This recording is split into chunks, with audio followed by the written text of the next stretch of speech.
इस दुनिया विच जिहड़े लोग रब नूं मनदे ने वो दो तरह दे ने।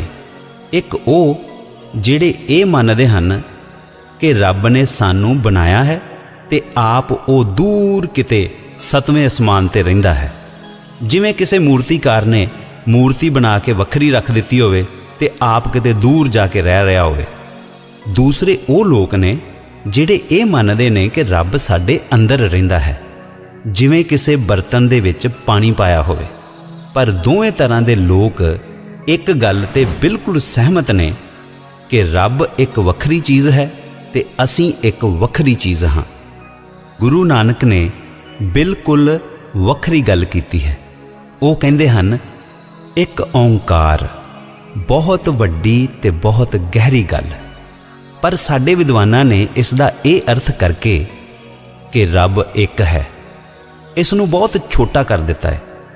अपने आप विच ये इन्नी वड्डी गल है कि पूरा गुरु ग्रंथ साहिब एक ओंकार दी ही व्याख्या है।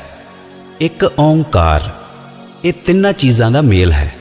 इसदा मूल हिस्सा है ओम यानी रब, एक ऐसी ताकत जिसने ये सारा संसार पैदा किया है, जिहड़ी इस सारे संसार नूं चला रही है ते अखीर नूं सारे संसार ने जिस विच लीन हो जाना है।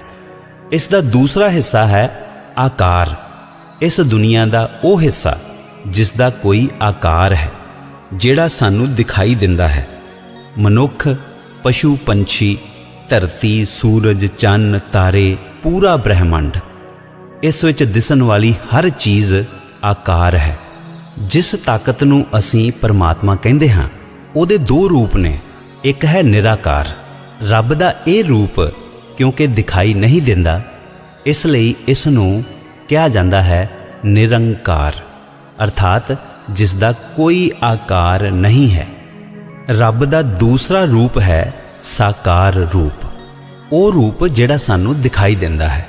रब दे निरंकार रूप वास्ते चिन्ह है ओम ते रब दे साकार रूप वास्ते चिन्ह है आकार।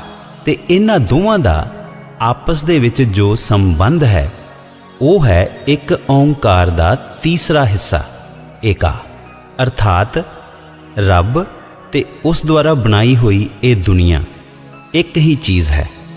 विज्ञानक ढंग नाल कहना होवे ते असीं ये कह सकते हाँ कि ओम बराबर है आकार। भगत रविदास कहंदे हन, जब हम होते तब तू नाही, अब तू ही मैं नाही। जदों तक ते मैं ये समझदा रहा कि मैं हाँ ते मैं रब नूं लभना है, किते रब नूं पाउणा है, रब कोई दूसरी चीज़ है, उदों तक बस मैं ही मैं सां। पर जदों इस गल दा पता लगा कि मैं ते रब एक ही चीज़ हाँ, उदों दा बस फिर तू ही तू है, मैं खत्म हो गई। अनल अगम जैसे लहर मैं उदद, जल केवल जल माही। जिवें समुंदर दे विच लहरां उठदियां ने ते लगदा है कि बहुत सारियां लहरां ने, पर असल दे विच हुंदा ते पानी दे विच पानी ही है। माधवे क्या कहिए भ्रम ऐसा, जैसा मानिए होए ना तैसा। ये भरम इहो जिहा है कि वेखण नूं जो लगदा है कि ये वखरी चीज़ है ते वो वखरी चीज़ है, असल दे विच इदां है नहीं। नरपत एक सिंघासन सोया, सुपने भया भिखारी, अछत राज बिछरत दुख पाया, सोगत भई हमारी। एक राजा सुता होवे ते उन्नू सुपने विच लगे कि मैं भिखारी हो गया हाँ। साडी हालत भी उस ही तरह दी है। अपने आप नू रब तो वखरा समझ के असी दर दर दियां ठोकरां खांदे फिरदे हाँ। राज भुयंग प्रसंग जैसे है, अब कछ मर्म जनाया, अनेक कटक जैसे भूल परे, अब कहते कहन ना आया। जिवें भुलेखे नाल रस्सी नूं सप समझ लईदा है, जिवें भुलेखा खा के सोने तो बने हुए गहणियां नूं सोने तो वखरा समझ लईए। सोने तो बनया कड़ा सोने तो वखरा नहीं हुंदा, वो सोना ही हुंदा है।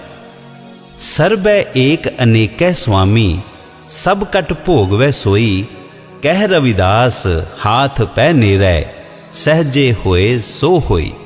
उस एक रब ने ही ये सारे वक्रे वक्रे रूप धारे हुए ने जिहड़े सानू दिखाई देंदे ने। तुहाडे रूप विच, मेरे रूप विच, इस दुनिया दीयां वख-वख चीज़ां दे रूप विच। रविदास जी कहंदे ने कि रब साडे हत्थां पैरां नालों भी नेड़े है। ये साडा सारा शरीर उसे दा ही रूप है, असीं ही रब हाँ। साइंसदान आइनस्टाइन ने 20वीं सदी दे विच एक खोज कीती। ऊर्जा अते मादा दोवें एक ही चीज़ हन। ऊर्जा ऐसी चीज़ जिहड़ी दिखाई नहीं देंदी पर जिहदे करके ये सारी दुनिया चलदी पई है, ते मादा वो सारी चीज़ जो सारा कुछ सामने दिखाई देंदा है। आइनस्टाइन तो पहलां ये मन्निया जांदा सी कि ऊर्जा नूं ना खत्म किया जा सकता है ते ना ही पैदा किया जा सकता है। इसे तरह ही मादे नूं भी घटाया वधाया नहीं जा सकता।